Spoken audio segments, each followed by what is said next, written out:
Marigolds Decision. Chapter 1. What sort of people they were. Marigold, a loud, rough voice called out, the tone unmistakably belonging to a working man. "I'm coming, Dad." A moment passed, but Marigold still didn't appear. Josiah Plunkett set down his tool bag with a definitive thud, expressing his annoyance. He was short but broad, with long, powerful arms and a large, good-natured face. Even when he frowned, as he did now, the kindness in his eyes remained. Like many men, he hated being kept waiting. He often kept others waiting without a second thought, but being made to wait was a different story. "I say, Marigold," he bellowed, making the walls of their small house reverberate. The house was tiny, practically falling apart with lath and plaster walls, peeling wallpaper, and damp patches. Nails had no hope of staying in place. Josiah, being a carpenter, had done his best to improve their home, but you can't make a good house out of a bad one. The untidiness that remained wasn't his fault. "What's all this shouting for?" a sour voice demanded, as a woman appeared in the hallway. She was taller than Josiah, with sallow skin and a thin face. Despite not being thin herself, her expression was so sour it seemed all her sweetness had turned to vinegar. Everyone has some sweetness in them, but sometimes it doesn't last. "What's it about?" "It's about me," Josiah declared. "I've got to go, and I need something to eat. I can't waste any more time." "Well, there's nothing ready for you, nothing at all," Mrs. Plunkett said with a hint of satisfaction. "You said you'd grab something at the coffee stall, to save the long trip back. We've had our scraps for dinner, and there's nothing fresh. No cheese, no bread, nothing but a bit of butter." "You could get to the point instead of going on like a broken record," Josiah replied. "That's a nice story for a hungry man. Where's Marigold?" "Mary's up, dash. Now, I say. You, Jane." "Well, I never call her anything but Mary unless you're around." "It's silly. She's not Mary, she's Marigold. And Narcissus isn't Sis, she's Narcissus. Those are their names, and I won't have them called anything else. If they had common names, you'd try to make them unique. Women are so contrary. If I were you, I'd be ashamed of those ridiculous names. It's not respectable. The boys in the street tease them. They better not let me catch them at it. Well, it's not fair to the girls. Sis cries over it. Narcissus is just sensitive. Marigold doesn't cry. She's tougher. Now, hurry up and get me something to eat. I promised Mr. Heavitree I'd finish that schoolroom tonight, and there's a lot to do." Josiah followed his wife into the kitchen, noting the disorder. It wasn't the neat kitchen he remembered from when Marigold and Narcissus's mother was alive. She had died 4 years ago, and about 18 months ago, he had remarried. When he first brought his new wife home, people thought he had made a good choice. She seemed friendly and pleasant, and the girls welcomed her for their father's sake. For a while, everything was fine. Then she changed. She became gaunt and plain, untidy, and irritable. What caused this transformation, nobody knew, least of all Josiah. She was clearly unwell, often talking about rheumatism, but never specifying where it hurt, and refusing to see a doctor. She also developed a bad temper, which hadn't been apparent before. For 3 months, all had been well, and the girls were growing fond of her. Then her bad mood changed everything, casting a shadow over their lives. One person's bad temper can ruin a whole household's happiness. Josiah sat down in the messy kitchen. "Now, then. Hurry up. I don't have all day." Mrs. Plunkett slowly poked the dying fire and put a kettle on. Josiah watched, his good humor never entirely leaving his face. "What's the kettle for?" "I thought you'd want some tea, since there's no dash." "Tea? When I'm starving? Tea won't fill me up." "Marigold, Narcissus, look at this." "Not a bite to eat." "Father, I thought you weren't coming home for dinner." "That's what I've been telling him."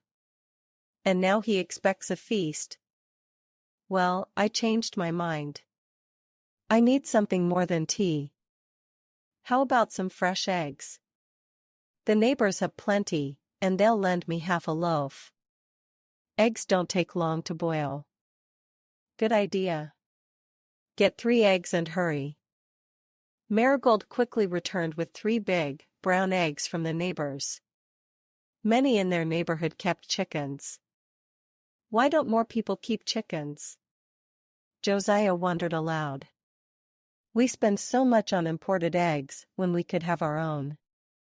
"What's that dirty saucepan doing on the chair?" he asked as Marigold handed the eggs to Mrs. Plunkett. "It's been there all morning," Marigold murmured. "Why doesn't someone clean it and put it away?" "I'd do it if I could, Dad." "She's not going to touch my work," Mrs. Plunkett said, putting 2 eggs in a saucepan and keeping one back. "All 3?" Josiah demanded. "I'm starving." "What's 1 egg to a hungry man?" "The water's not boiling," Marigold pointed out. "You mind your business, I'll mind mine," Mrs. Plunkett snapped. Marigold and Josiah exchanged a look. Hers said, "I can't help it." His said, "What next?" Marigold set the table neatly. Josiah watched with approval. "That's more like it. Those eggs ready yet?" "They're boiled," Mrs. Plunkett said, bringing them over. "See? I told you." Josiah tapped one with his spoon, and liquid spurted out. "Not even close to done." "Marigold, you handle it." Marigold didn't show triumph, but covered the crack with salt, brought the water to a boil, and recooked the eggs. This time, they were perfect. "I talked to Mrs. Heavitree," Josiah said, eating. "What about, Dad?" "She wants Narcissus to work for her for a year. The nursery girl is leaving, and she thinks Narcissus would be perfect." "I promised she'd go." "Rubbish," Mrs. Plunkett said. "Maybe, but I've given my word. I promised their mother I'd let them go in turn. Narcissus goes next week." "I don't mean for her to." "She will." "I promised, and I keep my promises. Talk it over with the girls and see what they need. Marigold knows." "I wish I were going," Marigold said. "I can't spare both of you. You'll help your mother. And Narcissus will be happy. Now, it's settled. And guess what? Tomorrow, I'm taking you both to the Wild Beast Show." Chapter 2. Service. The menagerie. "Oh, Father, will you really take us?" Narcissus exclaimed. "I want to see the lions and tigers so badly." "They're only here for a short time, but Mother said you wouldn't consider it." "Throwing away money on nonsense," murmured Mrs. Plunkett. "Animals aren't always as foolish as men and women," Josiah Plunkett said. "And they're worth seeing. I bet Narcissus has never seen a tiger in her life. We haven't had a beast show here since, well, I can't remember when. Since I was so little," Marigold added, holding out her hand to indicate her height. "Narcissus was too young then, but I went, and I've never forgotten it. There wasn't an elephant that time, but they have one now, such an enormous creature." "Narcissus won't be called by her name at the parsonage," Mrs. Plunkett interjected. "I know that. It's not a name for a servant. Her name is Narcissus, and it will stay Narcissus, Josiah insisted. If you'd been my wife 16 years ago, maybe she'd be Betsy or Jane. But you weren't. They'll call her Betsy or Jane at the parsonage, you'll see. I wouldn't be so sure. Either way, she's going. I promised, and she's got to go, Josiah said, then whispered to his daughters, don't worry, we'll go to the beast show. With that, he hurried off to work. It's a waste, and I don't care who hears me, Mrs. Plunkett grumbled. Sending a girl away for a year, just when she's starting to be useful. How am I supposed to manage? I'll be more useful when I come back, Mother, Narcissus said softly. No, you won't. You'll come back full of ideas like Marigold, and set on your own way. I prefer you as you are, a girl who does what she's told without questioning. Marigold is always meddling, and I won't stand for it. I wish Mrs. Heavitree would mind her own business. Marigold quietly slipped upstairs, followed by Narcissus. I'm glad to be going, Narcissus said once they were alone. I wasn't sure at first, but I am now. Mother worries me so much, and you said Mrs. Heavitree isn't hard to please. She isn't, Marigold assured her. She expects the work to be done properly, but she doesn't scold. She's always busy, always looking out for others and doing kind things. You'll like her even more once you're living there. I just hope she doesn't scold. I can't stand being scolded. She won't. She'll tell you if you do something wrong, but she won't scold. I wish I were going too, but Father would be miserable without one of us. I can't figure out what's changed in Mother over the past year. She seemed so nice when she first came, but now. Everything goes wrong, Narcissus said. There. She's calling.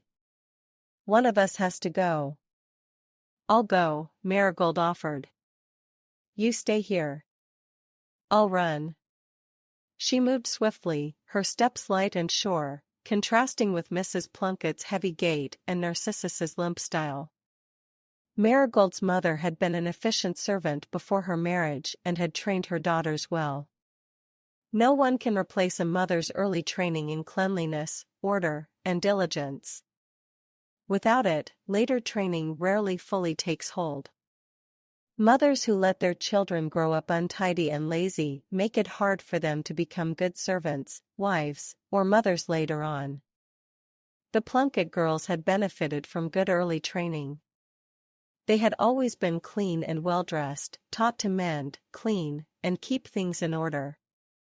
Marigold, being the older and more spirited, had absorbed these lessons the best. Narcissus, though gentler and generally well-liked, was naturally less energetic and had been a bit spoiled as the youngest. Marigold had also spent a year with the Heavitree family, who lived at St. Philip's Parsonage, 2 miles out of town. Mr. Heavitree, the incumbent of St. Philip's, had been the son of the lady whom Marigold's mother had served for many years. Mrs. Heavitree dedicated herself to training young girls for service, teaching them to work diligently and faithfully, as if in the sight of God. She had promised Marigold's mother to take in both girls for a year each, to prepare them for their futures. Plunkett, though not fully understanding the need for such training, had agreed to his late wife's wishes. About 3 months after his second marriage, Mrs. Heavitree asked for Marigold.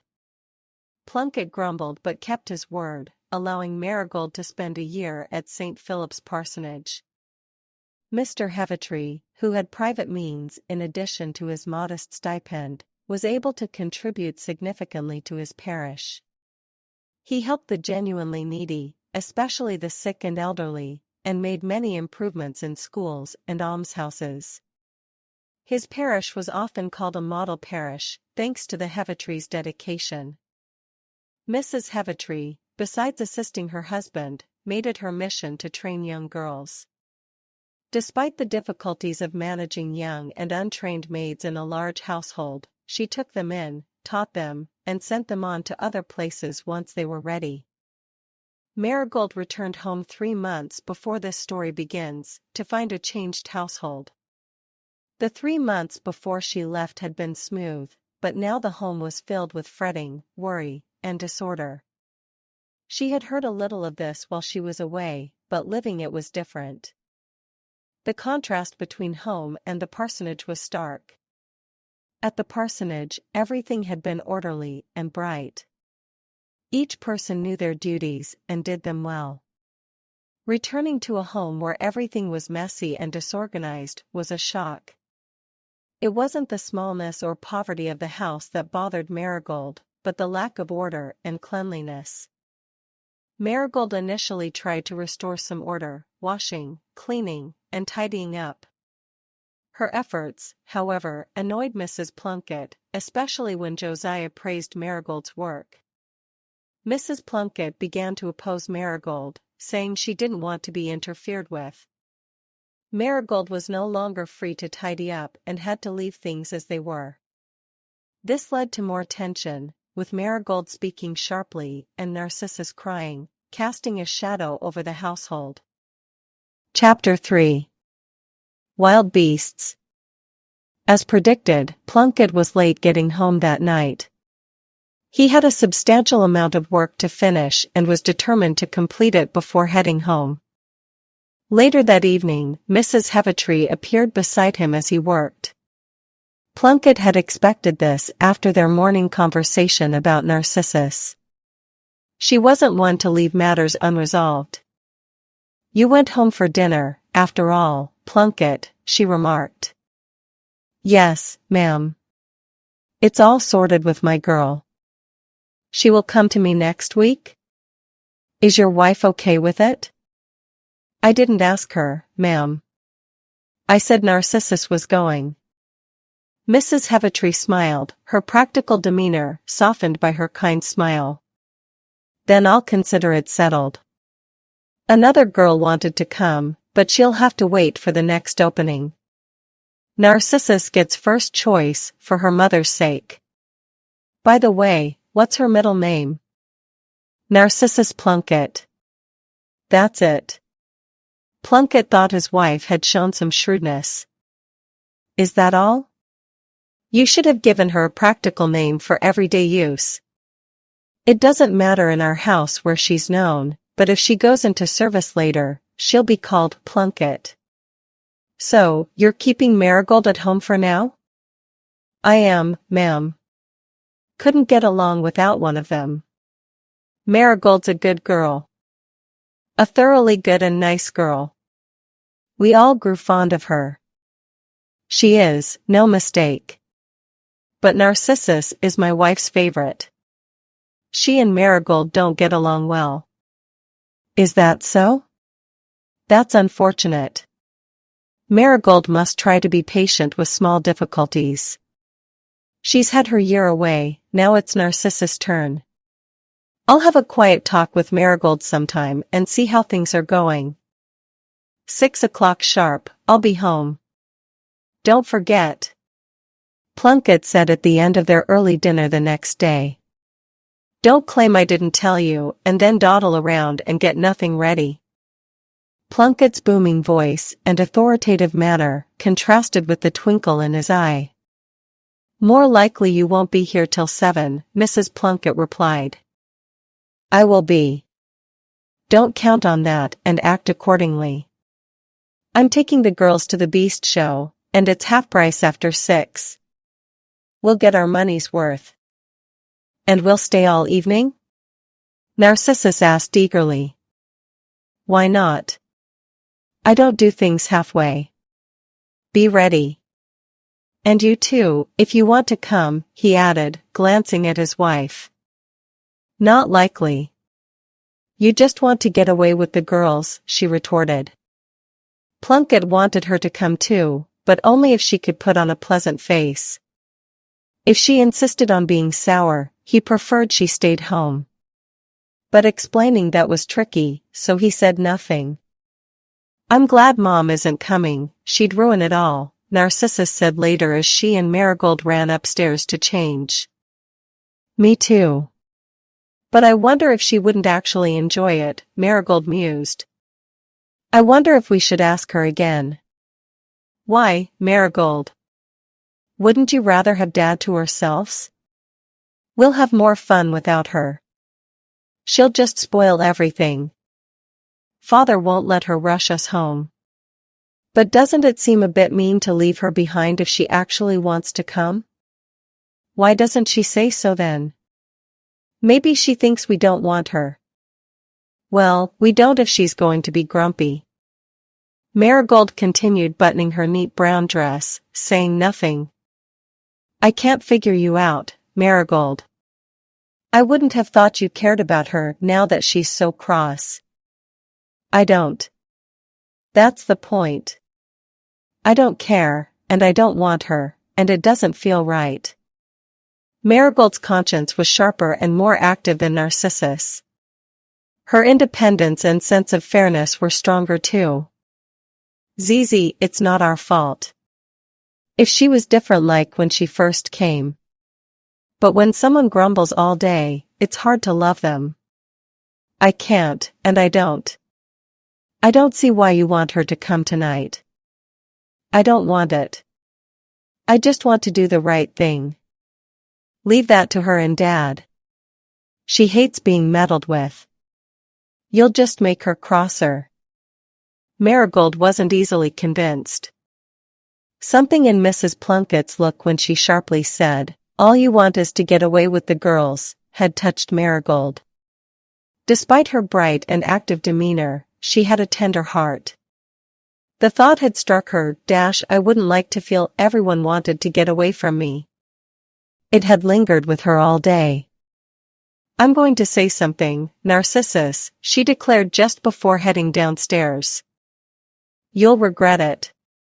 Best to let well alone, Narcissus warned. But Marigold, once decided, rarely changed her mind.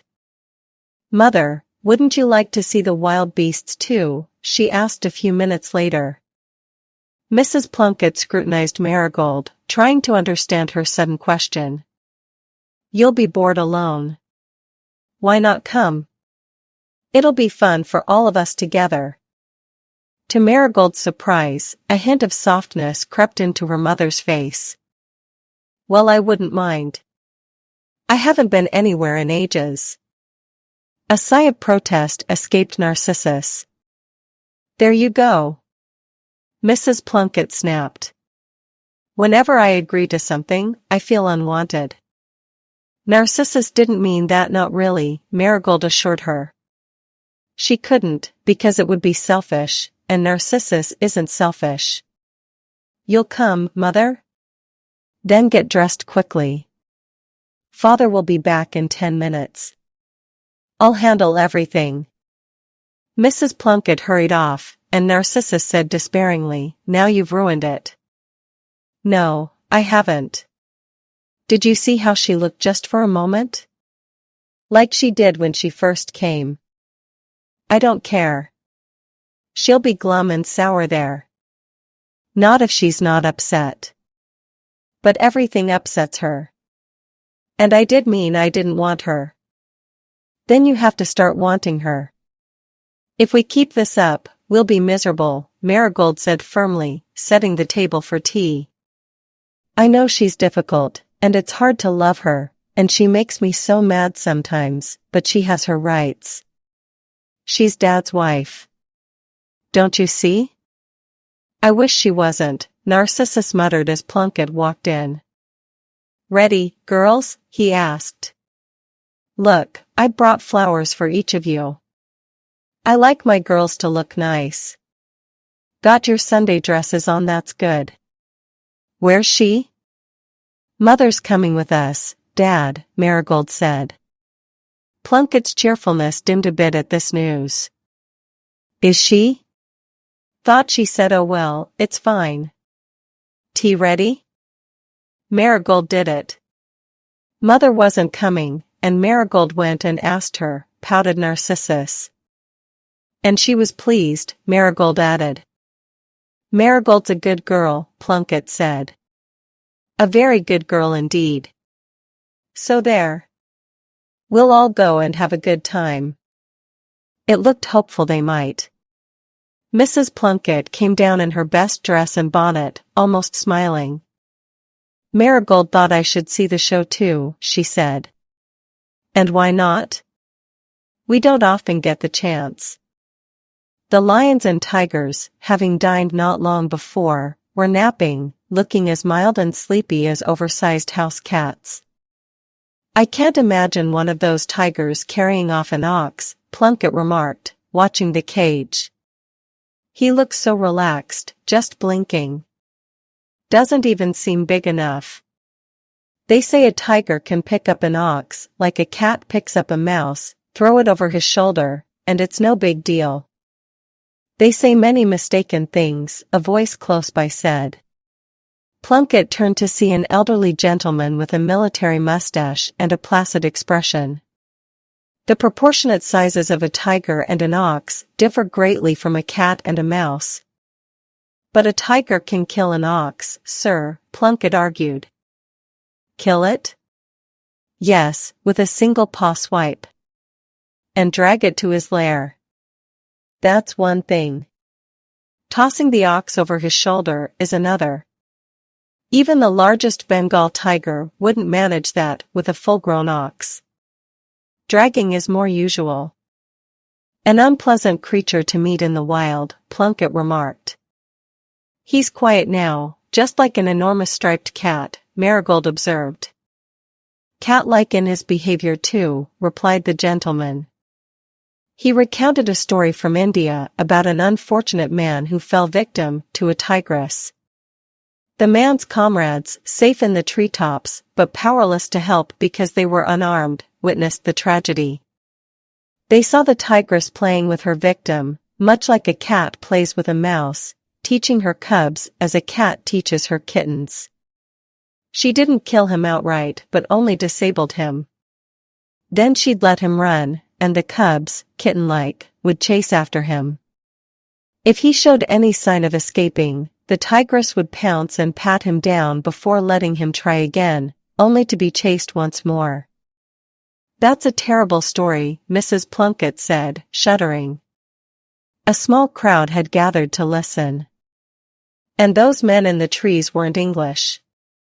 I'm glad about that, Plunkett remarked. No, they were natives. Poor fellows were terrified. They could do nothing. It's horrible, Narcissus added. One comfort is that the man probably didn't suffer much. There's a kind of numbness that seems to come over victims in such situations. Some who have been attacked by lions or tigers and survived have described a sensation like being under an opiate. We can hope it's always like that for mice and birds as well as humans. It's awful either way, Mrs. Plunkett reiterated.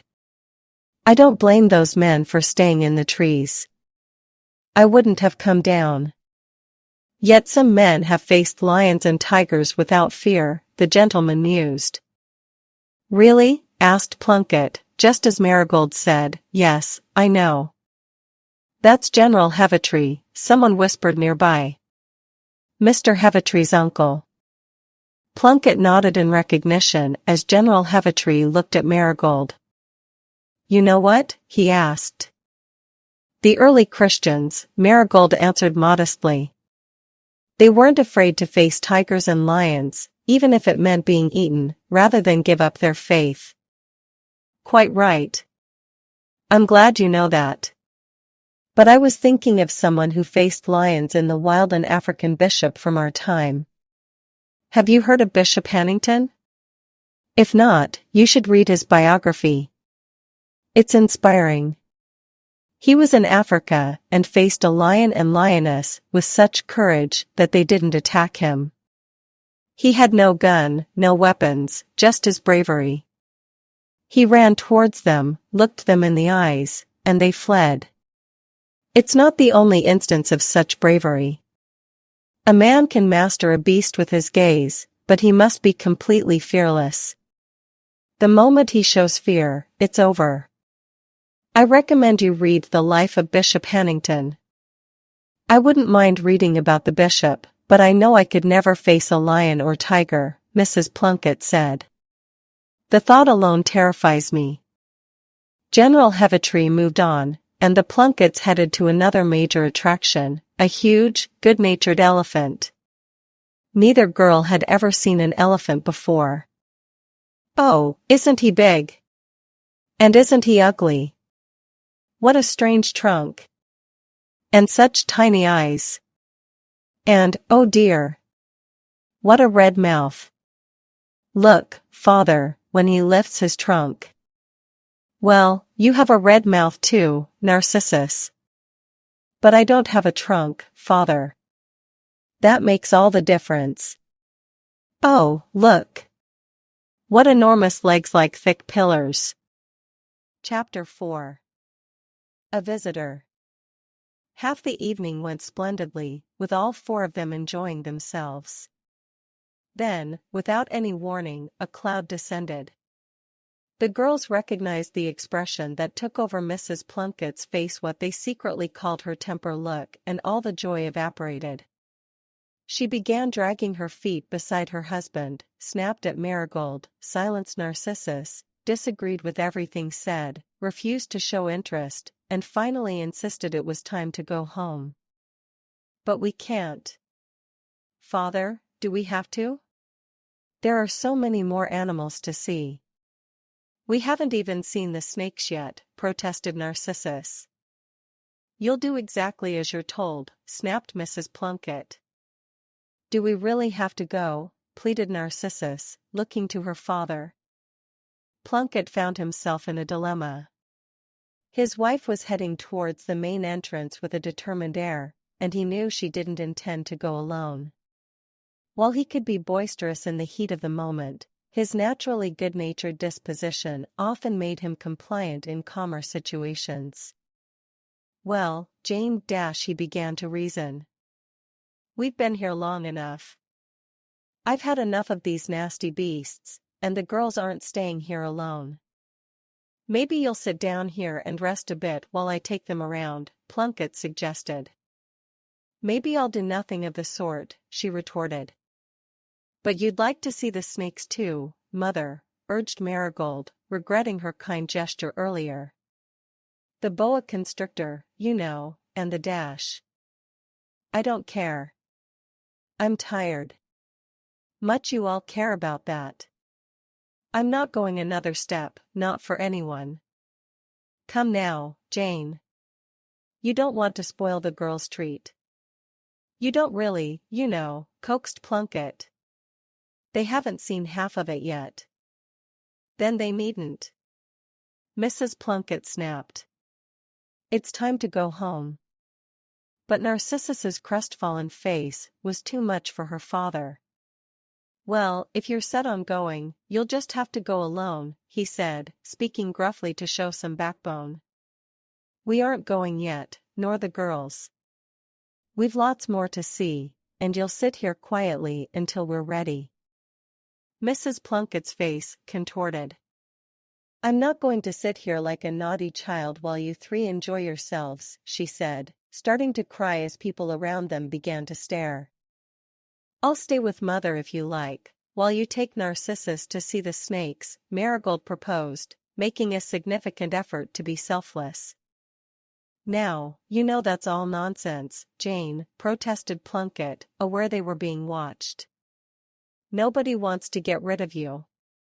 The girls just want to see the snakes, and if you can't walk any farther, then dash.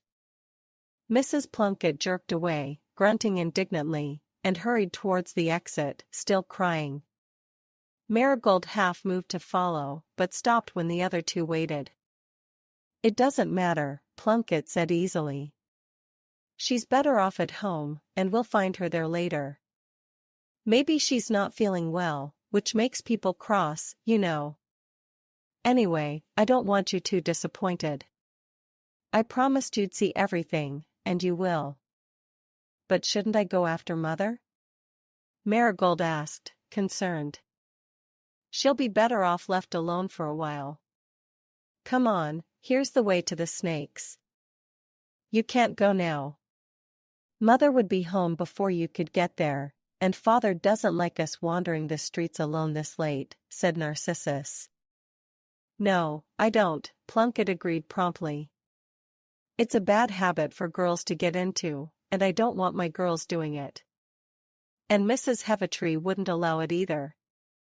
Marigold felt the matter was settled for her, and as she wished, but the thought of Mrs. Plunkett cast a shadow over her enjoyment. Narcissus admired and was disgusted by the snakes, while Marigold looked on soberly, only half smiling.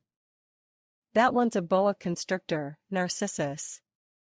He'd crush you like a jelly and swallow you whole, said Plunkett, eager to show off his knowledge, even if it exceeded the truth. Really? But, Father, he doesn't seem big enough. Not nearly. You can't tell just by looking. Those boa constrictors can swallow almost anything. A man or two would be nothing to them. And this one, a smaller kind, kills by stinging. See his forked tongue? If it weren't for the glass, he'd sting you in a second, and you'd be dead in an hour. Plunkett suddenly noticed General Heavitree observing the same exhibit, listening with a slight smile. The confident tone of his voice dropped. That's right, isn't it, sir? Plunkett asked. Well, no, not exactly, the general replied. There's a common misconception that snakes sting. The tongue is harmless, though it looks vicious. And a man wouldn't die from that creature's sting? Plunkett pressed, privately holding to his belief. From its bite, yes. The cobra is a deadly snake. The danger lies in its teeth, not its tongue. It has poison fang, sharp hollow teeth, with a small sac of venom at the root.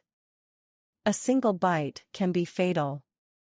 Sometimes, the fangs are removed, and without them, the snake, even with its forked tongue, can't harm anyone. Could that big snake swallow a man, sir? Marigold asked shyly, sharing her and Narcissus's skepticism. The boa? No. It might manage something slightly bigger than a rabbit. Boa constrictors can be large enough to swallow a man or even an ox, but these are relatively small specimens. Not that you'd enjoy a squeeze from them, added the general with a smile before moving on. Well, I suppose he knows, Plunkett said, somewhat doubtful. Father, he's been in India for years, said Marigold. Plunkett, reluctant to admit his mistake, turned to other topics and soon led the girls away from the snakes. Time flew faster than they realized, and though they planned to be home early, it was well past 10 by the time they arrived. To their surprise, Mrs. Plunkett was still up, sitting at the table with needlework in hand. Opposite her sat a big, fresh-faced young man, evidently trying to be agreeable. Todd? Well, I never, said Plunkett. I thought you were off in Africa for good. So did I, Todd replied, glancing admiringly at Marigold. How'd you do? Haven't forgotten your old playfellow, have you? He asked, shaking hands with both girls. I got tired of Africa. Didn't seem to pay, so I thought I'd come home. Plunkett's face showed disapproval. He preferred stability and didn't appreciate Todd's nomadic tendencies. Todd was a large presence, physically impossible to overlook, and his genial manner made him likable. But figuring out what to do with him had been a long-standing issue. 2 years ago, he had emigrated to South Africa, unable to find suitable work at home, and his relatives hoped he was settled. But here he was again, big, good-humored, self-satisfied, and lazy as ever. Why'd you come back? Plunkett asked. That's what I've been asking, Mrs. Plunkett interjected. And he doesn't know. I'm ready for whatever comes up, Todd said cheerfully. Things don't just come up without effort, Plunkett remarked. I'll look for them. Don't worry. I'm not here to live an idle life, Todd said with virtuous resolution. There's always something to do, and I can do most things. He settled in comfortably, showing no inclination to leave. Narcissus yawned sleepily. It's late, and we're early risers, Plunkett said, glancing around the untidy kitchen. Thought she might have cleaned up a bit, he muttered, noticing the unwashed dishes. His comment was audible enough for Mrs. Plunkett to hear, and her face darkened. I'll clear away, Marigold offered. No, you won't, it's bedtime, and I won't have more sitting up, Mrs. Plunkett declared. Those things can wait till morning. But Marigold began but stopped. So, good night, Mrs. Plunkett said to Todd. Todd, ever good-natured, rose slowly, leaning against the table for a final chat with Plunkett. But he misjudged his weight, and the loose table leaf collapsed, sending crockery crashing to the floor. Todd nearly fell, and broken china littered the ground. Oh! Marigold exclaimed. There now! If it had been put away as it should have been, Plunkett said. Sorry, didn't mean any harm, Todd apologized, looking at the mess in mild surprise. The table leaf must not have been fastened properly. Wouldn't be surprised. Nothing's ever properly done here unless Marigold does it, Plunkett said. You needn't stand there staring, Mrs. Plunkett snapped at Marigold. What's done is done. Sweep it up. Marigold flushed but obeyed. Chapter 6. Marigold's liking. What took you so long? Demanded Mrs. Plunkett when Marigold returned from shopping. She had been sent by her stepmother, who hadn't left the house in days. I ran into James, and he walked with me for a bit, Marigold confessed, as she was always truthful. Oh, he did he? That lazy, idle fellow. I wonder how much longer he plans to let his poor old father support him, Mrs. Plunkett grumbled. She had the sense not to suggest what Marigold might not yet have considered. I don't intend to put the idea in her head that Todd wants to marry her, she had told Plunkett. It was wise, but it made keeping Marigold away from Todd more challenging. It's not James's fault. He's just waiting until he finds something to do here. He doesn't want to leave, Marigold said, blushing. People can't always do as they want. I wish he would go. I don't understand why you dislike James so much, Mother. I can't stand idleness, said Mrs. Plunkett. Marigold's eyes wandered around the untidy kitchen, and she inwardly echoed, I can't stand untidiness and bad temper. Mrs. Plunkett saw the glance and understood. It provoked her into hasty speech. Well, I can tell you your father won't allow anything between you and Todd, so don't even think about it. You're too young, Todd has no means to support a wife, and he's too lazy to ever do so properly. He has no right to even consider it. She regretted the words as soon as she said them. Marigold didn't respond immediately but stood thinking, as if what had been only a shadow now took shape. She then quietly put down the duster she held and said, James has found work now, and he plans to stick to it, before leaving the kitchen. The subject didn't come up again. Mrs. Plunkett, frustrated with her own indiscretion, resolved to say no more. She was too ashamed to confess the blunder to her husband, which might have spurred him into action. But the damage was done. If Marigold hadn't realized Todd's intentions before, she did now. The thought of James as her future husband became definite in her mind. With the clue from her stepmother, Todd's intentions were clear. When Mrs. Plunkett was particularly difficult, Marigold's thoughts turned even more swiftly to James Todd's pleasant face. A home with him seemed so bright by contrast. She could do as she liked, keep the place neat and clean. No one there would look cross, and nothing would go wrong. James might have been unsettled and lazy before, but once married, he would change. She would keep him motivated, he would work hard, and they would be happy. But no woman, however good a wife, can change her husband's nature. Only divine power can do that. It was easy for James to say, "I'd do anything for you, Marigold." If she were not so young and inexperienced, she would know that a higher motive is needed to transform a man's life. One day, Marigold received a message inviting her to tea at St. Philip's Vicarage with Narcissus.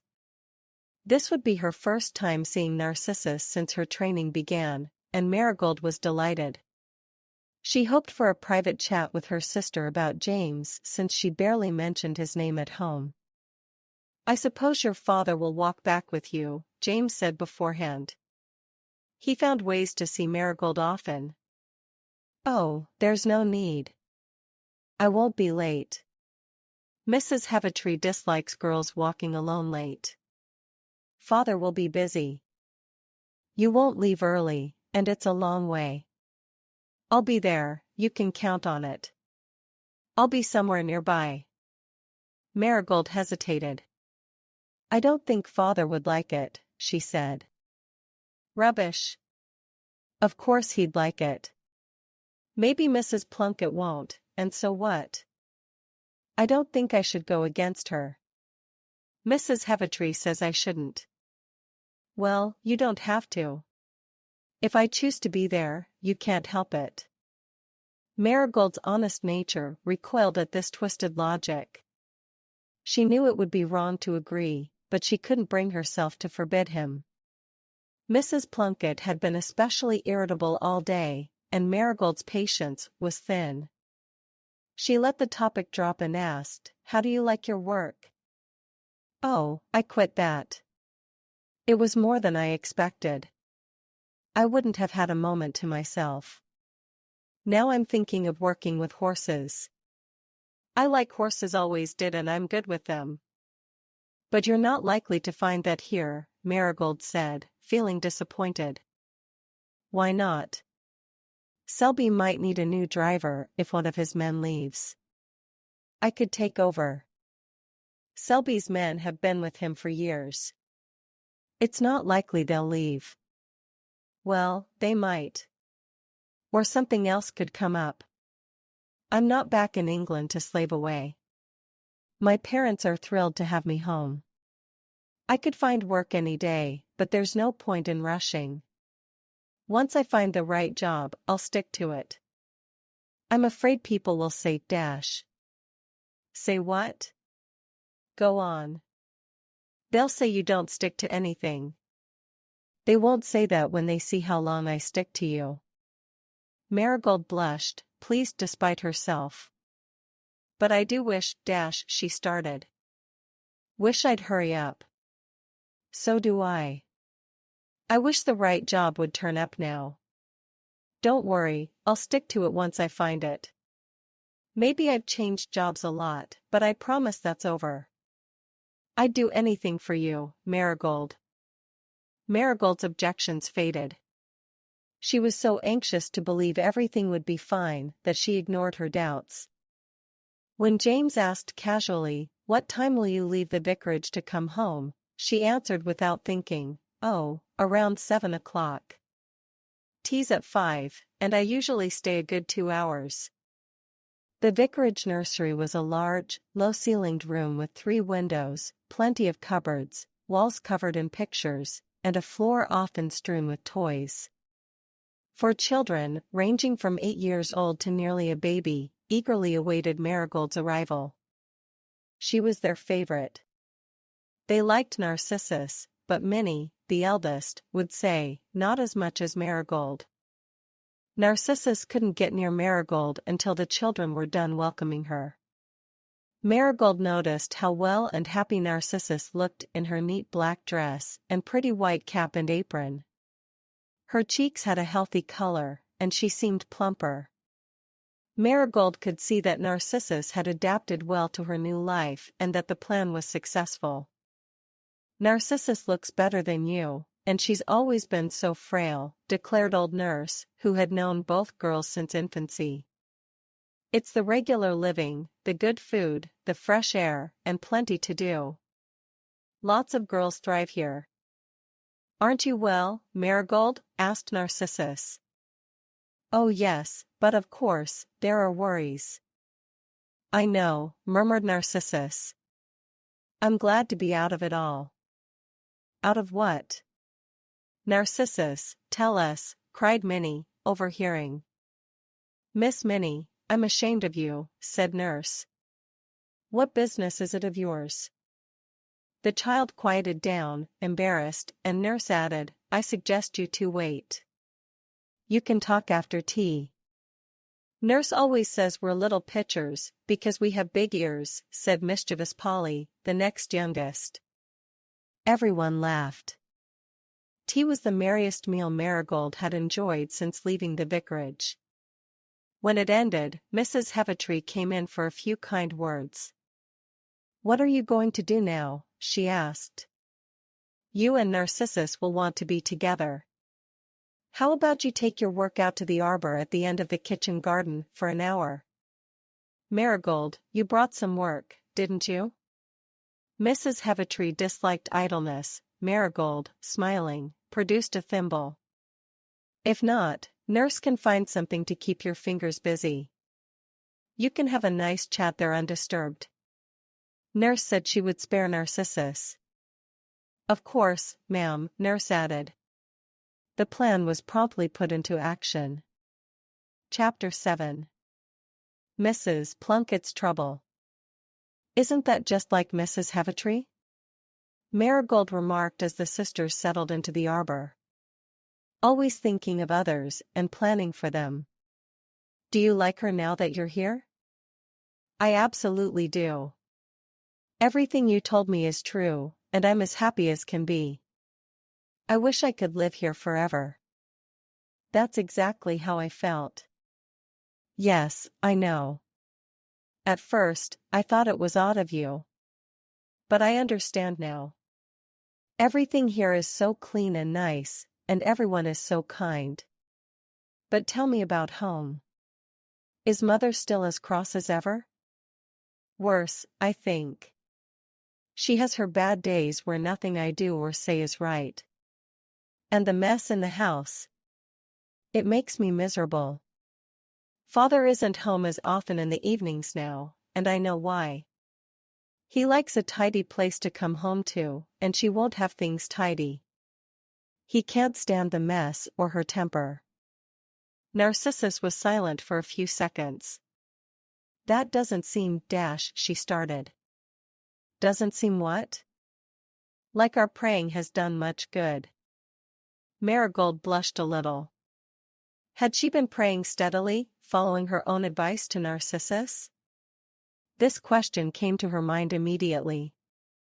Sometimes I just don't feel like it, living in the midst of all that worry, she admitted. But you wanted me to pray for things to be different, and I have. I've thought of it every night when I say my prayers. Really, I have. I suppose answers don't always come immediately, said Marigold, her voice subdued. Mr. Heavitree says we often have to wait. But if you'll keep praying, I will too. I've been wrong. She barely acknowledged to herself that her preoccupation with James Todd had been a major hindrance to her prayers. Yes, of course, I'll keep praying. Why shouldn't home be happier? It might be. Mother was so different at first. Sometimes she still is, just for a little while, and then she goes back to being as bad as ever. I try to bear with her because I know I should, but it's hard, Marigold said, her eyes filling with tears. I can't figure out what's the matter or why she's so cross. Sometimes I think she's just jealous. She doesn't seem to like that Father is so fond of us. Mrs. Heavitree says Mother is ill. Does she? Yes, she mentioned it recently. She said she's never seen anyone change so much and that she can't help but feel that Mother is in a lot of pain. She asked if I knew what was wrong, and I said Mother had rheumatism now and then. Mrs. Heavitree said it must be something worse than rheumatism. I don't see why Mother wouldn't tell us if it was. I don't know. People are strange about their health. Some fuss over nothing, and others won't say a word even if they're really ill. I'll keep an eye on her to see if she does seem sick. That would explain a lot. It wouldn't make her any easier to live with. No, but it would be an excuse. I could bear her temper if I knew it was because she was in pain, poor thing. I never thought of that. Narcissus switched topics abruptly. What's going on with you and James Todd? Marigold colored, unprepared for the question. They say you and he are getting close, and some even say you're engaged. But I couldn't believe you wouldn't have told me. Oh no, not at all, dash. But you were seen around with him. Well, he's been coming over a lot since that night. Father likes him, though Mother doesn't. Sometimes he meets me when I'm out and walks with me. I don't see why he shouldn't. He's a nice, steady fellow, and he wants to work, but he's been unfortunate. He'll find something regular soon. I don't see why I should snub him like Mother does, just because he's had bad luck. But he did find work. Why did he give it up? He said it wasn't the right kind of work for him. He'd like something to do with horses. And if he gets the horses, I suppose he'll want something next to do with cows and sheep. The sharpness of this retort made Marigold stare at Narcissus, who then softened her tone. Please don't think me unkind, but people do talk, dash. People say very unkind things, people who don't know James. I didn't think you'd need to, Narcissus. It's no wonder I find a friend outside the house when home is so different. Father is away all day, you're away, and she's so cross. It's a comfort to have someone kind to talk to. James is always kind. I don't mean that anything is settled. James hasn't exactly asked me, and we're not engaged. But I can't help seeing and knowing what he feels. Mother did say once that Father wouldn't allow anything between us, which made me realize she noticed it too. But I don't see how she can be sure what Father would think. He always seems glad to have James over. It's only Mother who's disagreeable to him. And he's so quiet and steady, dash. Is he steady? Why, Narcissus? Yes. I've heard that he sometimes drinks too much. He doesn't. I don't believe it. If I thought he did, dash. You wouldn't marry a man who drinks. You couldn't be happy with a man you couldn't respect. No, I couldn't, of course I wouldn't. But James doesn't. I know he's not like that. I think he is a good man, she hesitated. I'm sure he wants to do right. People say such things. But what if it's true? It isn't true. Who's been talking to you? I've heard it from a couple of places. Of course, the servants here hear things, you know they do. Mrs. Heavitree always liked me to stay in the nursery and not be in the kitchen. I know, and I don't gossip, really truly. I'm hardly ever with any of the servants except nurse. But I do hear things sometimes, and when your name came up with James Todd's, I asked for more information. They say it's a pity, because he's not good enough for you. I don't see that it's anyone else's business if I think he's good enough, dash. But if he drinks? He doesn't. I know that's not true. You think so, but you don't really know. Marigold, you wouldn't go against Father? Father likes James. But if he didn't allow it, you wouldn't go against him? No, but I don't want to be interfered with. You're not to speak to Father, Narcissus. I can handle my own affairs. Narcissus was silent, her eyes filling with tears. She had said as much as she dared, and they switched to other topics, though not with much enthusiasm. Marigold seemed under constraint, and after a while, they were both glad to return to the nursery and the children.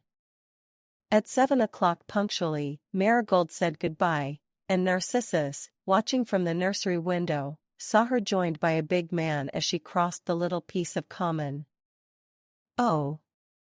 Narcissus exclaimed mournfully. "It is dash." "Is what?" asked Nurse, who was nearby. Narcissus turned to see if anyone else was present. "It's that man, James Todd. He was waiting on the common, and now he's walking home with Marigold." "So you think there's something between them?" "I'm afraid she likes him too much, and I'm afraid he likes her. They're not engaged yet, but I think they soon will be, and I don't know what to do." "He's an idle and ne'er-do-well," said Nurse, folding some clothes. "If Marigold marries him, she'll regret it all her life. I told her I heard he sometimes drinks too much." "I didn't say I heard it from you, Nurse." "Good, it's best not to. If Marigold's set on this, you and I can't stop her. But I might drop a hint to the mistress. Marigold would be wasted on a fellow like him. Marigold told me not to interfere." "Then don't," said Nurse calmly. "You couldn't help my hearing what I heard, nor asking you about it. You're the younger sister, and it wouldn't be proper for you to meddle. But if I choose to speak to the mistress, no one can stop me. She cares for Marigold, and it would break her heart if the girl made such a mistake. Marigold has always seemed so sensible." "She may be, but when a girl takes a fancy to a man, it's risky to trust too much to sense," said Nurse, echoing Mrs. Plunkett's sentiments. "Principles are what matter. Marigold is a good girl, and she should realize she can't marry a man who isn't good. She says she thinks he is good. She wants to believe that, but deep down, she knows better. And she said she wouldn't go against father or marry a man who drinks, but she won't accept that he does. She insists it's a mistake." "I'll see what I can do," said Nurse. "I've seen young girls like her get caught up and marry before they know what they're doing. There are hundreds of wives who wish they could undo the past and be free again.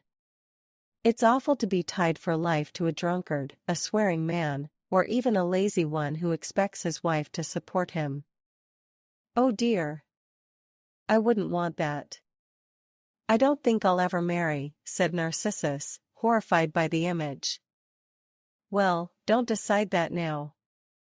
There are good, God-fearing men out there, though they're not plentiful. If you marry one of them, you'll face troubles, because no one goes through life without them, but you'll be happy. If you marry the other kind, you'll just be miserable," said Nurse. "I wouldn't have such a husband, not me. I'd rather starve. A husband should be someone a wife can look up to, lean on, and seek advice from, not a drunkard or a lazy lump who wants to be waited on. James Todd is either one or both, and I'm afraid there's no mistake about him being seen drunk last week." "Likely he is. A man must do something, and if he won't work, he's bound to drink. Mark my words. I can't understand Marigold. She's so particular in some ways, and so eager to do right. And she doesn't seem to think about this. At least, she won't see what's wrong." "Exactly. She won't see. She could if she wanted to, but she doesn't. But Marigold is a good girl, and she might wake up from this. She's caught up for now, but it might not last. I hope it won't, for her sake. Things haven't gone too far yet, but they could." Marigold didn't enjoy her walk home with Todd.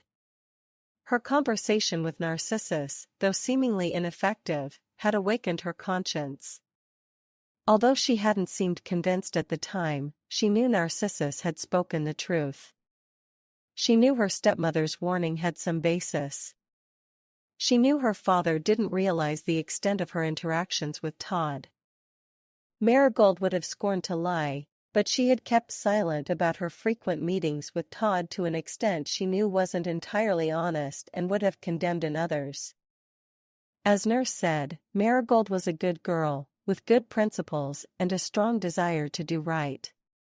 From childhood, she had loved her Bible, church, and prayer. Naturally quick-tempered, she strove to be gentle. Naturally impatient, she tried to be patient. Naturally willful, she sought to be submissive. Generally, she was clear-sighted and prompt in doing right. However, even the truest-hearted can be led astray by new temptations. This was Marigold's case. Todd had gained a sudden hold on her, blinding her clear sight and warping her judgment. Marigold the truthful hadn't been entirely true lately. Marigold the open-hearted hadn't been completely open. She knew this, but didn't fully acknowledge it. She knew prayer, Bible reading, and church-going had lost some of their appeal lately, but she refused to admit any change. What should have been a warning, she ignored. Narcissus had partly broken through this denial. Marigold might keep telling herself Narcissus was wrong, and things would be fine, but a struggle had begun. She was distant and preoccupied, with little to say to her companion. "What's wrong with you tonight?" Todd asked as they neared her home. "You're not yourself." "Did something happen at the vicarage?" "Oh no, nothing," Marigold replied honestly. "I always enjoy going there. And Narcissus is so well and happy. She'd love to stay there forever." "I couldn't imagine liking it." "Why, James, what do you know about the vicarage?" "I know. The way they expect everyone to work." "Well, and they're happier for it." "Of course, everyone works at the vicarage, Mr. and Mrs. Heavitree most of all." "Everyone is happier for hard work," Marigold said with spirit. "I'd be miserable if I couldn't be busy. That's what makes me unhappy at home, because I see things left undone and I'm not allowed to do them." "Your husband will be a lucky man, Marigold." "What? Because I'm to do everything and he to do nothing?" Marigold retorted before she realized what she was saying. And once said, she knew she meant it. "No, that wouldn't work. I'd work hard, but I couldn't stand an idle husband. I'd despise him." "Now, I say, Marigold." "I would. I despise laziness. How could I love a man I couldn't respect? We wouldn't be happy." "Oh, well, we're not talking about lazy folks. I just said your husband would be lucky, and so he will be to have such a girl for his wife. He'd work, of course. No chance of him being idle. But he wouldn't have an idle wife." "I hope not," Marigold said, then they reached the door. "Coming in tonight?" "No, your father's out, and she doesn't like me. If I were you, I wouldn't mention our walk." Again, the sense of something wrong. "Why not?" Marigold asked. "Just don't, you know. That's all. If it's right to do, it's right to talk about. I wouldn't do something I couldn't mention." "You're being difficult tonight." "What's gotten into you?" "Well, goodbye, and I advise you to keep quiet." Marigold entered the front door and heard loud groans. The sound frightened her. Groan after groan came from the kitchen. She closed the door and went into the kitchen. Mrs. Plunkett was alone, crouched on the floor. "Mother." "What's wrong?" No answer. She tried to lift Mrs. Plunkett, but she resisted. "Mother, you can't stay here. Get up and tell me what's wrong." "How about a cup of hot tea?" "Don't want nothing," came the response. "But you do, I'm sure you do." "Let me see your face," She managed a glimpse, seeing no marked difference. Mrs. Plunkett had looked sallow and ill for a while. "Try to get up and sit on this chair and tell me what's wrong." With persuasion and pulling, Marigold got her to move. "Now tell me, what is it?" she asked, and to her amazement, Mrs. Plunkett started sobbing. "I can't do it anymore. I've kept up till now, but I can't anymore. It's killing me, and I'm just beat. I'll have to give in." "Give in to what, mother?"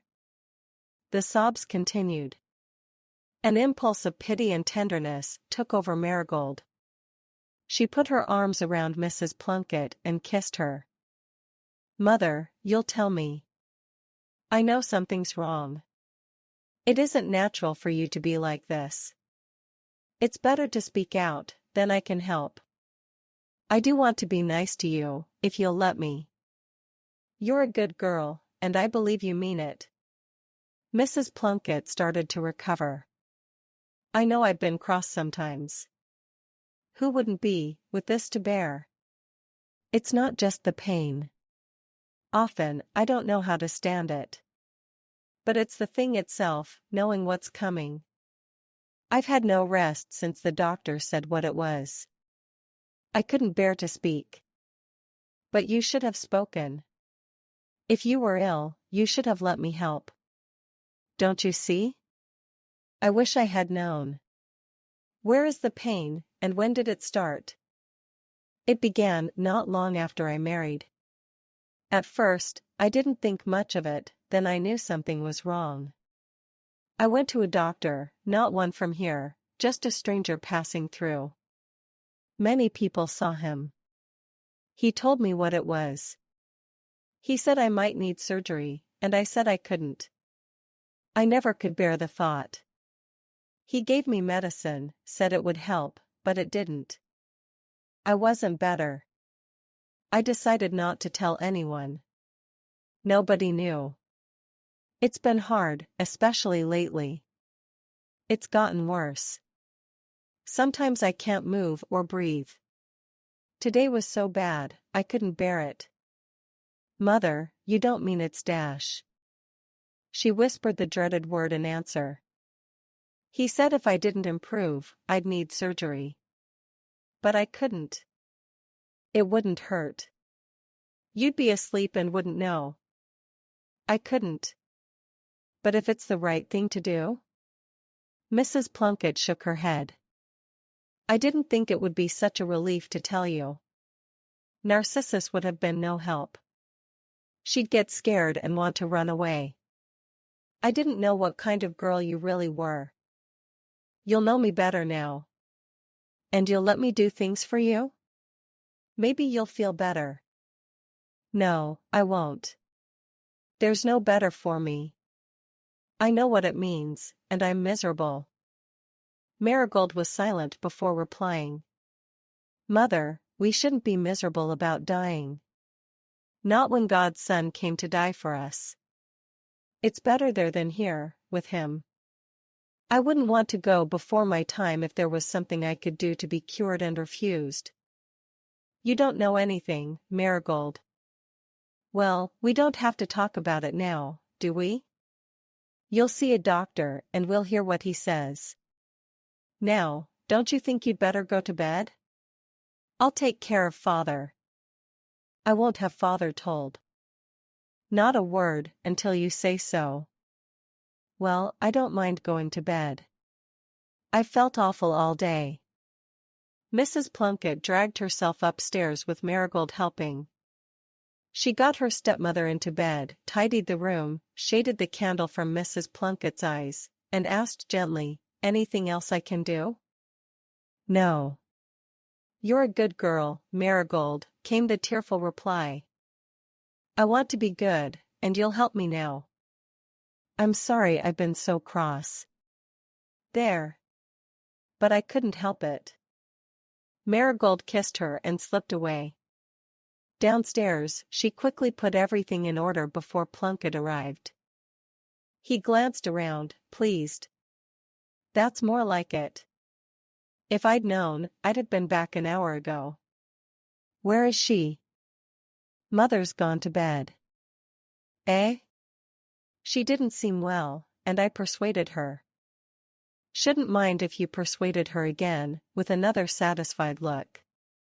It's comfortable. Marigold served him a nice supper from leftovers. Mrs. Plunkett would have served it cold or in a half-warmed greasy mess. Plunkett was delighted. That's more like it, he repeated. Father, please don't say anything about it to Mother. I want her to let me do things, and there's no chance if she gets jealous, eh? I don't want her to feel you prefer my way over hers, that's all. If I were her and she were me, I wouldn't like it. Plunkett laughed. All right, my girl. As long as you make things comfortable, I don't care how. I'll keep quiet, see if I don't. For days, Marigold was surprised by how little she thought of James Todd. Pity for her suffering stepmother left little room for anything else.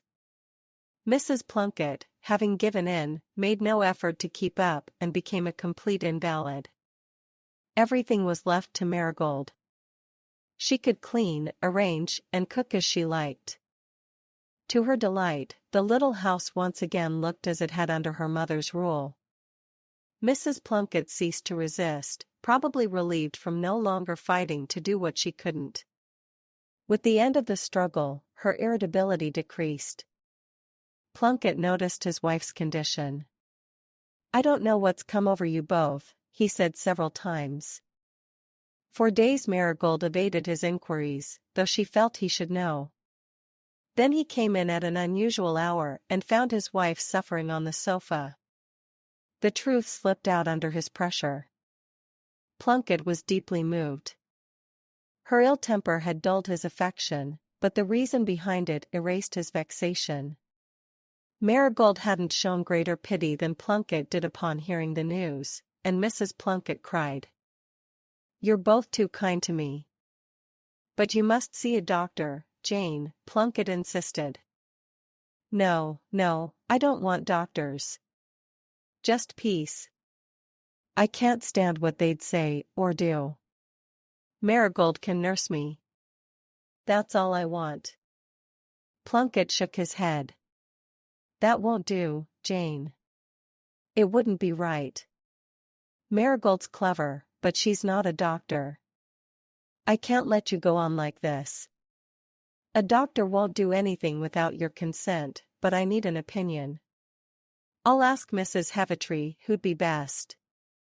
She knows about these things and won't gossip. I don't want to see a doctor.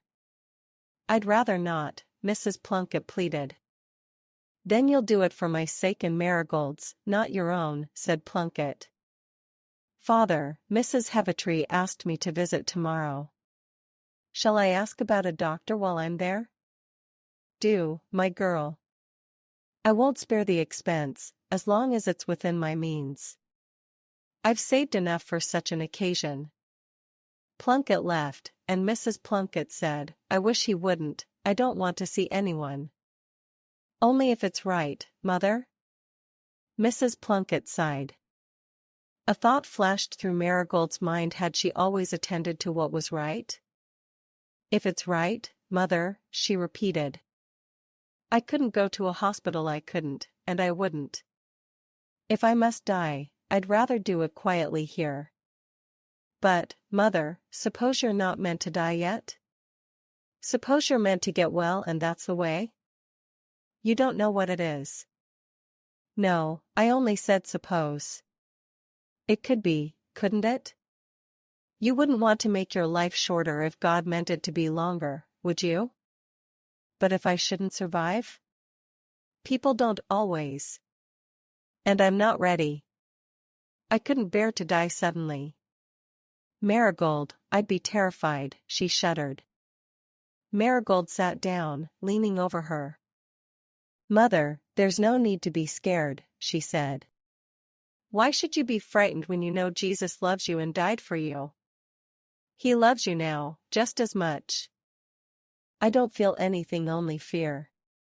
It chills me to think of dying. It wouldn't, Mother, if you knew him better and how loving he is. Won't you talk to Mr. Heavitree someday? I don't know. Maybe. I like hearing you talk. May I read to you from the Bible sometimes?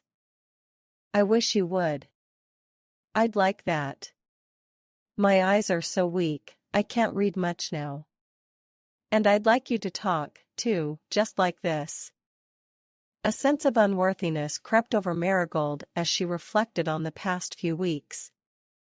Who was she to help this poor sufferer? She who had been self-centered, seeking her desires. Yet, in this moment, Marigold knew the true realities of her life. Her happiness didn't depend on Todd. Mother, I'll try, she said humbly. I'd do anything I could. I know I haven't been right lately. I haven't handled things well with James.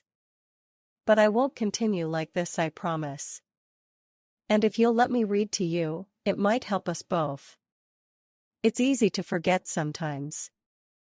I've forgotten a little lately, maybe. Chapter 8. A decisive step.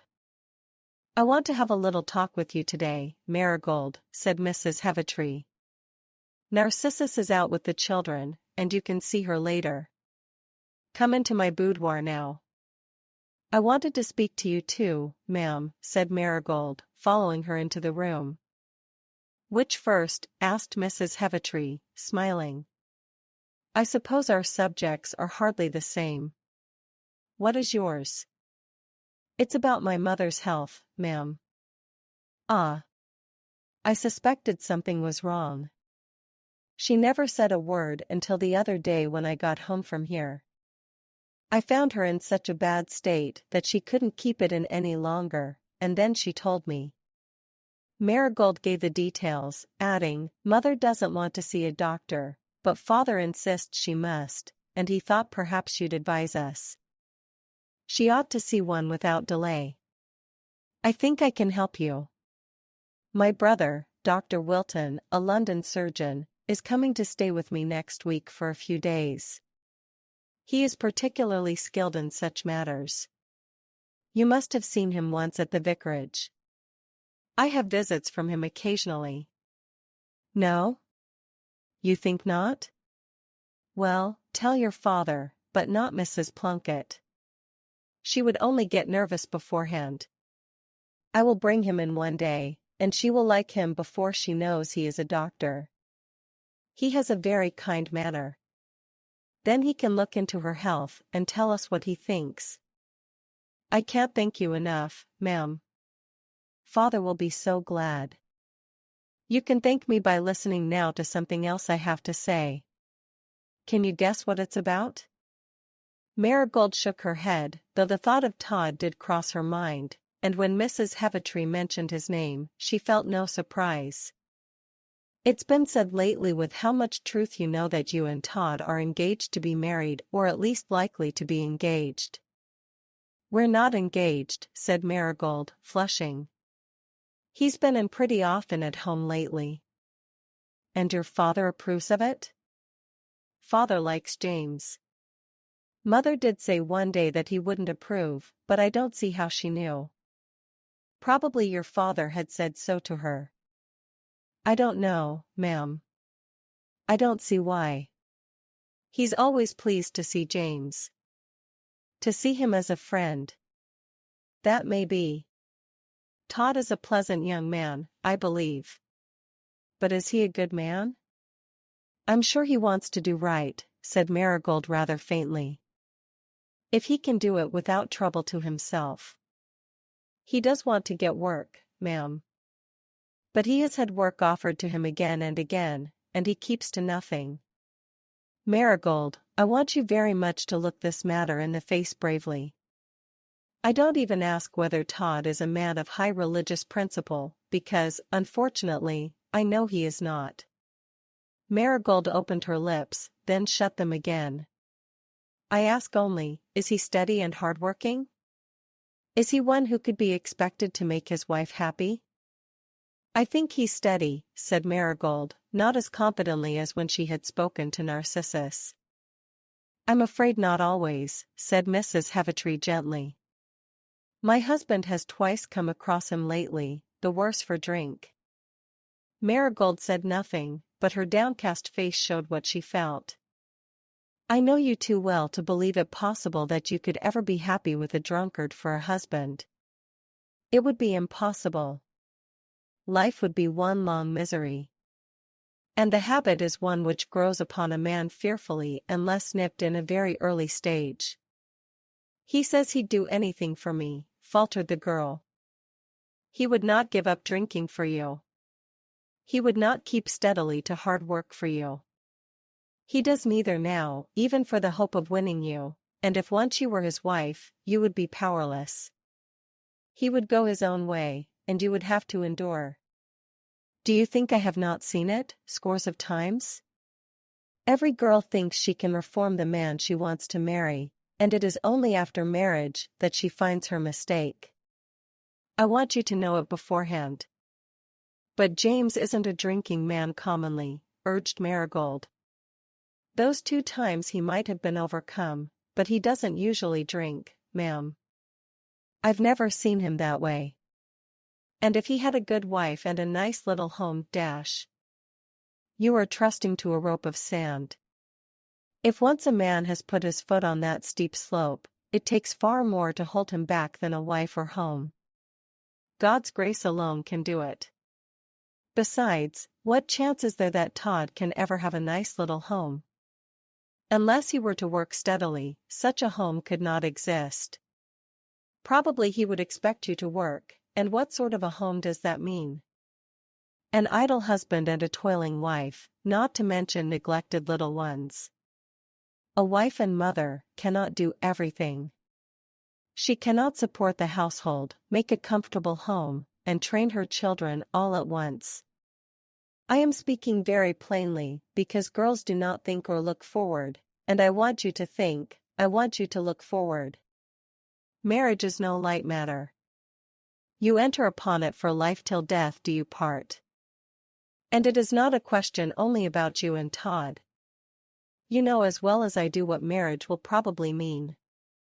No man or woman has a right to marry unless he and she have a reasonable prospect of not only keeping themselves in comfort but of feeding, clothing, and rightly training the helpless little ones who may be given to them by God, given to bring up for him. No man, whether gentleman or working man, has a right to marry unless such a prospect is his, and no woman has a right either. Mere boys and girls rush recklessly into marriage, day after day, without a thought of the future, yet they will have to answer before the throne of God Himself for how their children have turned out. I'm sure I never thought about all that, said Marigold in a subdued tone. Girls do not think, and a kind of false delicacy often keeps people from warning them in time. There is no step in life about which one ought so seriously to count the cost, so anxiously to weigh one's responsibilities, as marriage, just because it involves so much, and because it can never be undone. Will you give your mind to what I have said? Do not at least drift into a step which may spoil your whole life, not to mention other lives. And pray to be guided. Even if James Todd's character were in other qualities all that one could desire, if he were entirely steady, thoroughly hard-working, even then I would still ask you to think about how far you, who try to serve God from the heart, could be happy with a husband who professes no religion at all. But he falls short of even these lower requirements. Think it over well, Marigold. I will indeed, ma'am, Marigold answered, her eyes full of tears. Nothing more was said that day between Marigold and Narcissus about Todd. Marigold didn't mention him, and Narcissus wisely held her peace. Marigold was very thoughtful while at the vicarage, and even more so on her way home. This time, she had not told Todd about her little outing, so she was alone. However, halfway back, to her surprise, he appeared from behind a clump of bushes and walked towards her confidently. Then a swift thought came to Marigold that now was the time to make a stand to hold herself free. I'm not to drift into it, she told herself resolutely, and she stopped short. Well, so here you are, said Todd. Didn't let me know, but I found out, you see. I didn't tell you because I didn't mean to walk home with you, said Marigold. Todd laughed easily. Can't help it now, as I'm here. I don't think it's right. Father would not be pleased. Rubbish. It's not rubbish. I mean what I say. Rubbish, repeated Todd. Come along. No. It is not right. I would rather walk home alone. But I say dash. What on earth dash? Who's been setting you against me? Marigold was silent, wondering what to say next. Eh? Who's been talking against me? Marigold moved on, and James walked by her side. She stopped again. I mean it, James. You must let me go home alone. And what if I don't? Then I will tell Father. You wouldn't dare. I would. And I will if you force me. James Todd stared at her for a moment, then shrugged his shoulders and stepped back. Have it your way, then, he muttered, walking off in the opposite direction. Marigold stood still for a moment, gathering her thoughts and courage. She knew she had taken a significant step, and she prayed silently for strength to follow through with it. Then she continued her walk home, feeling both lighter and more resolved than before. I'd rather go home alone, please. And I'd rather you wouldn't. Very well, Marigold said quietly. Then it isn't my fault. You can do as you like, but I will tell Father, and he can do as he likes. You won't. You wouldn't be such a dash. I've warned you. Todd did not believe her. He thought she was half in fun and kept his place by her side resolutely. Marigold quickened her pace, answering his remarks only in monosyllables, but he was not to be driven off. Reaching the street in which she lived, he again asked, I say, who's been setting you against me? I've heard one thing, Marigold said slowly. And that is that you've been seen taking too much. Oh, come now. You ain't so particular as all that. If I did take just a drop more than I needed, once in a year, what then? A man can't always be shilly-shallying. I vow it wasn't more than a drop, and just about once a year.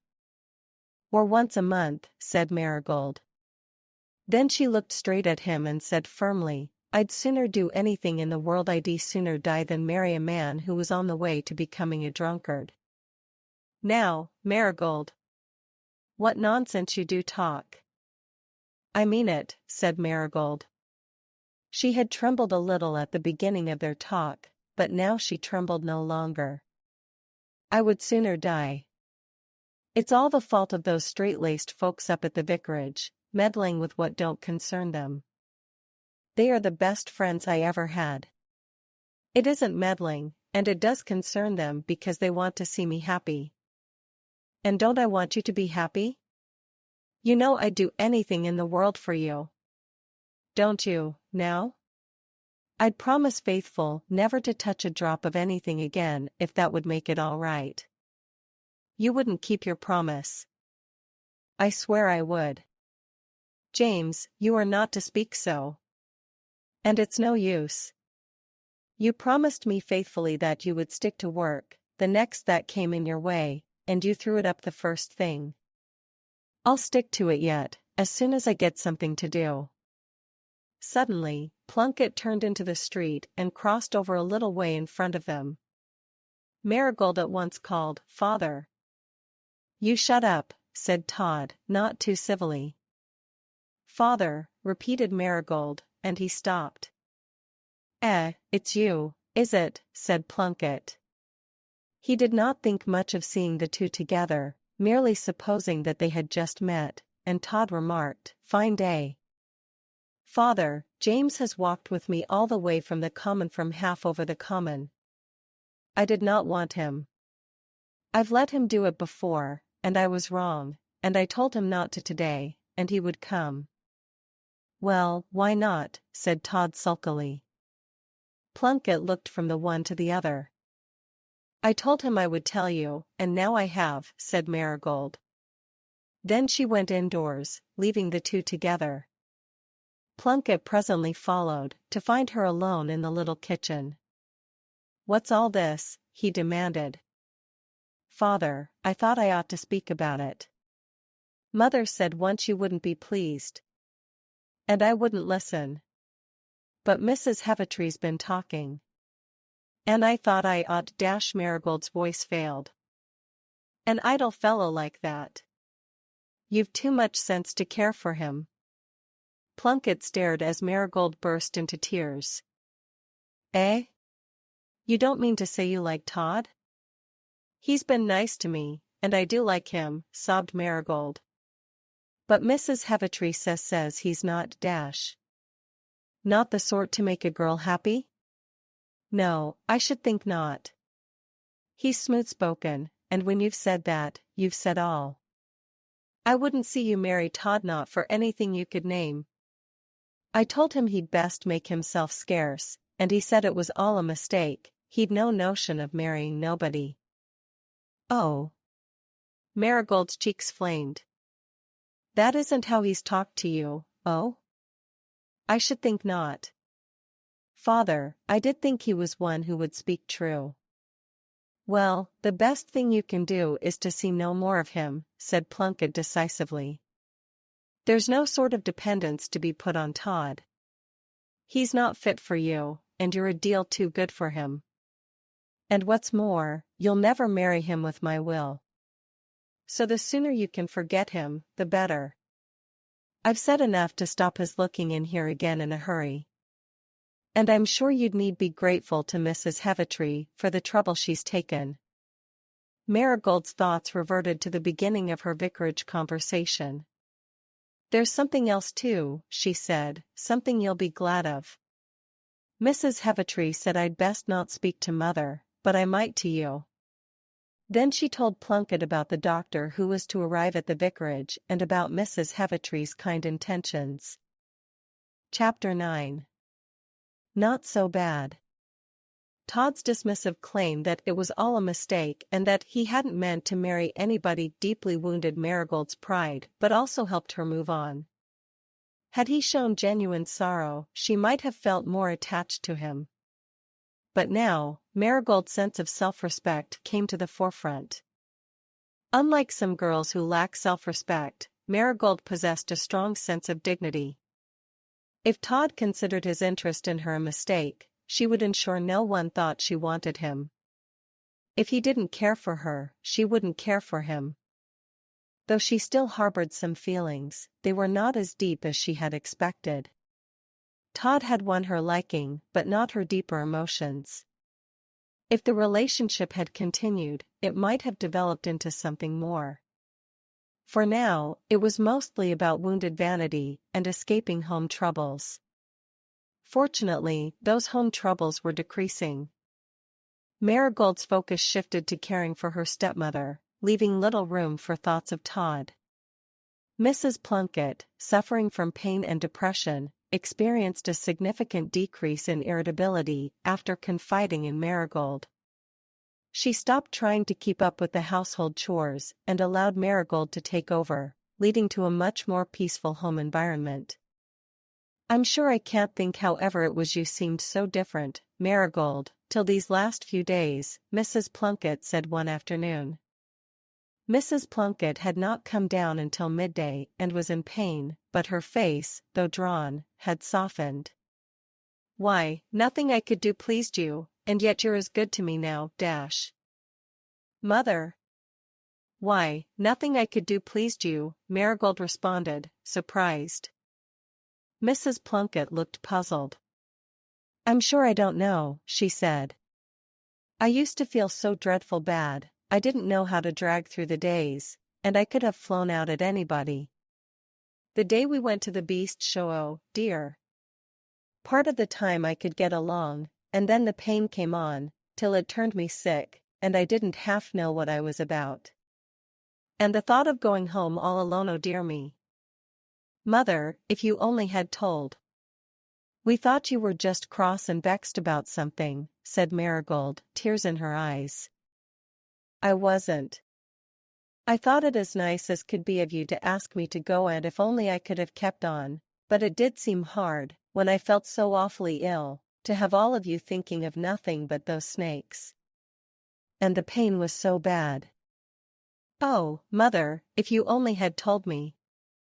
Well, I see now that I had ought to, but I didn't feel as if I could. I thought you'd dislike me more than ever. I know you better now, Marigold. Somebody's outside. There's the bell, Mother. Marigold opened the front door to find Mrs. Heavitree with a grave, middle-aged gentleman, whom she guessed to be the expected Dr. Wilton. Mrs. Plunkett in, Marigold? I have come with my brother to pay her a little visit. Say only that, Mrs. Heavitree added softly. Marigold obeyed with a grateful look, and soon all four were chatting pleasantly. Mrs. Plunkett was flustered but pleased. The doctor initially spoke to Marigold, then moved to sit by Mrs. Plunkett, drawing her into conversation. Marigold, I want to speak to you in another room, said Mrs. Heavitree, rising. My brother will wait here. Dr. Wilton made a gesture of assent, and Mrs. Plunkett, not knowing he was a doctor, began to talk freely about herself and Marigold. That is well, Mrs. Heavitree said in the next room. My brother will manage all the rest. The interview was long, with Mrs. Plunkett's raised tones occasionally audible, while Dr. Wilton's low-voiced answers were not. Finally, the door opened. Dr. Wilton said goodbye and entered the room where Mrs. Heavitree and Marigold waited. Well? Mrs. Heavitree asked. Not so bad as you all feared, he said. It is not cancer.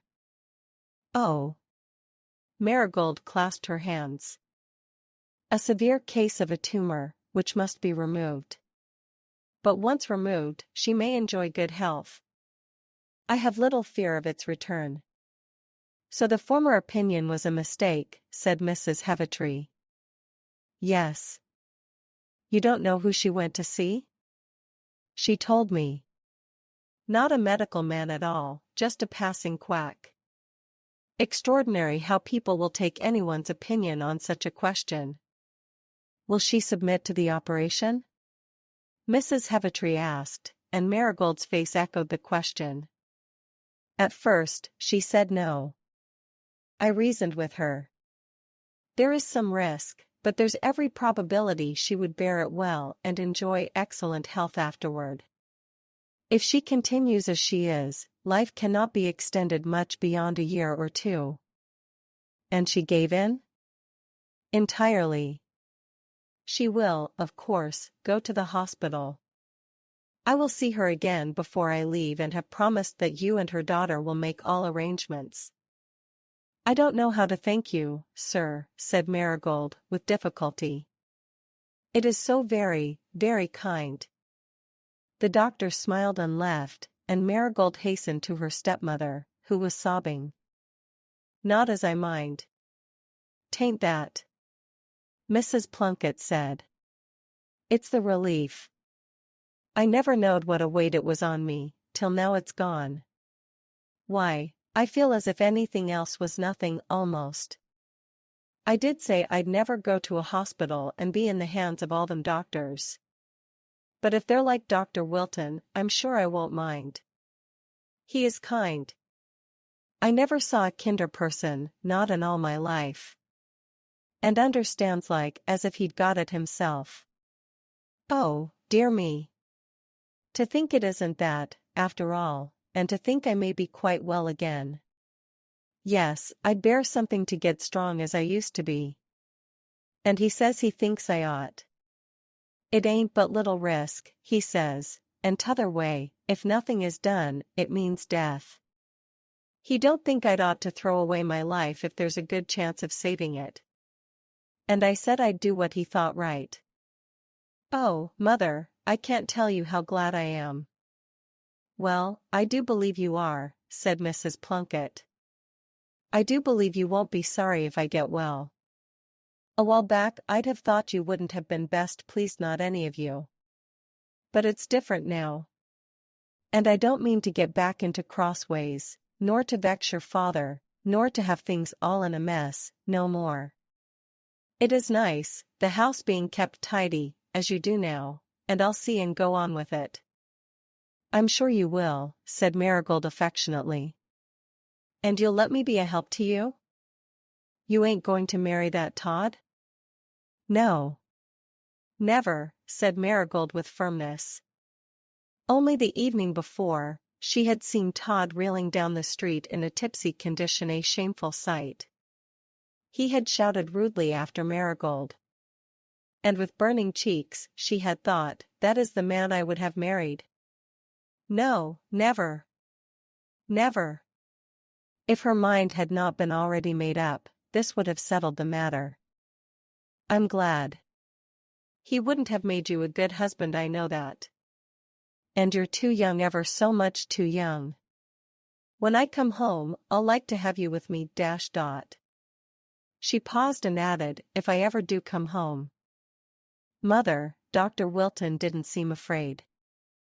No, he said he wasn't, and he thought it was the right thing to do. But he said he couldn't be sure.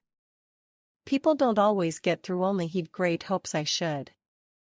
And then, you know, we shall be praying for you, said Marigold softly. Narcissus and me, and I'm sure Mrs. Heavitree will. Yes, I know that, said Mrs. Plunkett. I like to think it. And I want you to read to me every day till I go. The doctor says I'm to be in the hospital in a week or two. He don't want it put off long. And I'm frightened when I think of that. I want to learn how to trust that I shall be taken care of all through, and then I shan't be so afraid. Marigold did read every day, as Mrs. Plunkett wished, and sometimes in her simple way, she would speak about the great kindness and love of God, and about the living presence of Christ in days of trouble. Mrs. Plunkett would drink in such words with positive thirst, feeling her need of help. Mr. Heavitree also came in 2 or 3 times, and his visits gave her a sort of lift, she said afterward.